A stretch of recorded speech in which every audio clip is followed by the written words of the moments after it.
A segunda consequência trazida pelo sistema de holding familiar é que quando do falecimento dos pais, os filhos não precisarão passar por um processo de inventário. Quando eu falo em processo, tanto faz processo judicial como extrajudicial, porque o inventário hoje ele pode ser feito através de cartório. Mas mesmo este, que é chamado inventário extrajudicial, ele é bastante oneroso.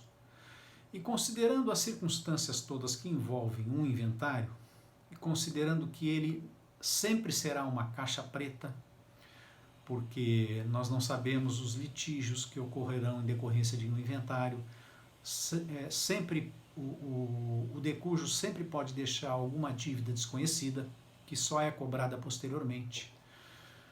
Pode também, isso já aconteceu com uma situação concreta de cliente meu, o falecido deixar um filho desconhecido da família, que na hora da morte aparece, pode ter certeza. Enfim, o custo do inventário ele é muito além do chamado imposto de transmissão, que é o ITCMD, que hoje tem o teto no Brasil fixado em 8%. Aliás, esse teto ele não deve durar muito.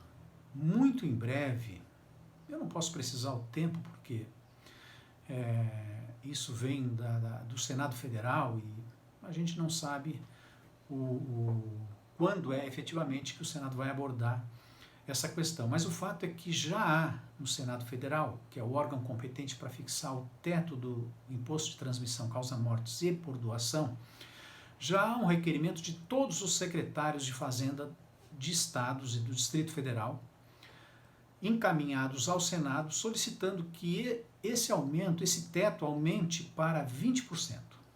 Olha, eu posso dizer que as circunstâncias para esse aumento são totalmente favoráveis. Primeiro, porque o Brasil é um dos países com menor imposto sobre herança do mundo. Aliás, o imposto sobre herança, ele costuma ter uma função extrafiscal. No Brasil isso não é muito utilizado porque nós temos a nossa tradição de atribuir aos tributos a função principal da arrecadação, mas o tributo não tem só essa função, ele pode ter, como tem, por exemplo, o caso do IPI aqui no Brasil e outros tributos, ele pode ter uma função chamada extrafiscal, que é aquela que busca atingir outros propósitos que não propriamente a arrecadação. A arrecadação existe, mas é um propósito indireto. Assim, por exemplo,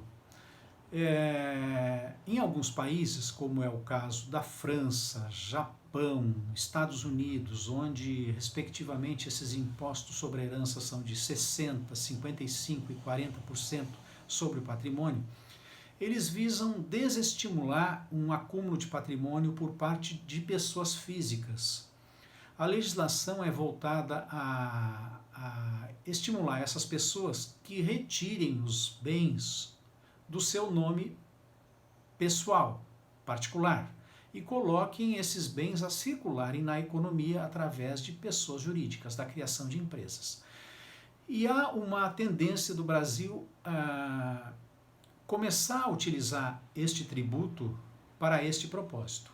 Isso, inclusive, é uma recomendação da organização, uma organização mundial chamada OCDE, voltada ao desenvolvimento econômico dos países desenvolvidos, recomendando que os países subdesenvolvidos, como é o caso do Brasil, ou em desenvolvimento, segundo alguns, se utilizem deste tributo, do imposto sobre a herança, para restabelecerem a sua economia em função dos prejuízos trazidos pela Covid. Então, há também este argumento favorável para o aumento do teto do ITCMD. Um outro fato que também é bastante recente foi agora o advento da Lei Complementar 192 de 2022 agora, que unificou ou vai unificar, né, as alíquotas de ICMS sobre o combustível, sobre alguns combustíveis, diga-se. Isso vai gerar, o propósito é para diminuir a arrecadação de ICMS, consequentemente vai trazer prejuízo aos cofres dos estados. Os estados, como todos sabemos, sempre são deficitários. Então, eles não vão gostar de ter a arrecadação diminuída no ICMS sobre combustível.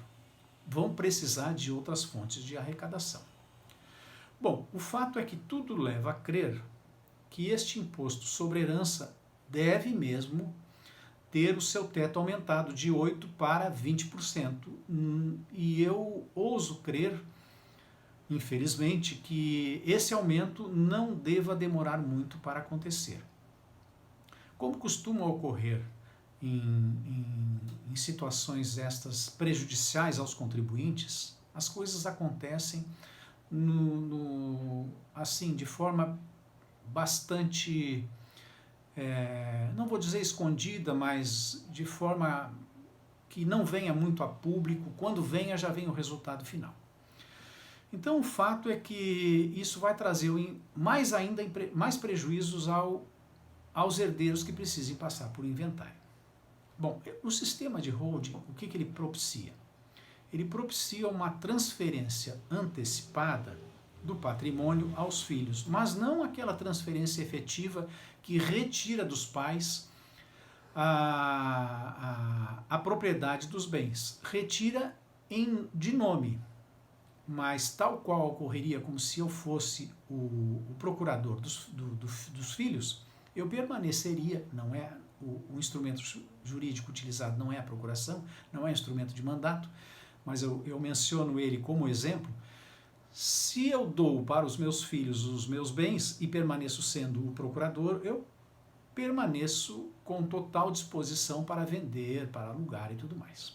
O problema é que a qualquer momento os meus filhos podem cassar aquela procuração, né? Suspender os efeitos. Bom, o sistema de holding ele tem uma sistemática de mecanismos, um conjunto de mecanismos que faz com que essa transmissão ela fique totalmente preparada, engatilhada. De forma que se eu vier a morrer amanhã, ela já está pronta para ser desencadeada por si só, independentemente da minha vontade. Porém, enquanto eu não morro, enquanto eu permaneço neste mundo, eu permaneço sendo não mais o proprietário, mas eu permaneço sendo aquele que comanda os bens, porque eu passo a ser o comandante da pessoa jurídica em nome da qual estão esses bens. É um sistema totalmente seguro, não é nenhuma novidade, não. Isto existe há bem mais de 40 anos, há muito tempo utilizado por grandes empreendedores que precisavam dar solução diversas do inventário aos seus patrimônios, mas começa a se popularizar. O problema é que quando se populariza situações como essas, o fisco logo em seguida vai vir batendo para efetuar um sistema protetivo de arrecadação dele mesmo. Daí porque nós não podemos perder muito tempo, não.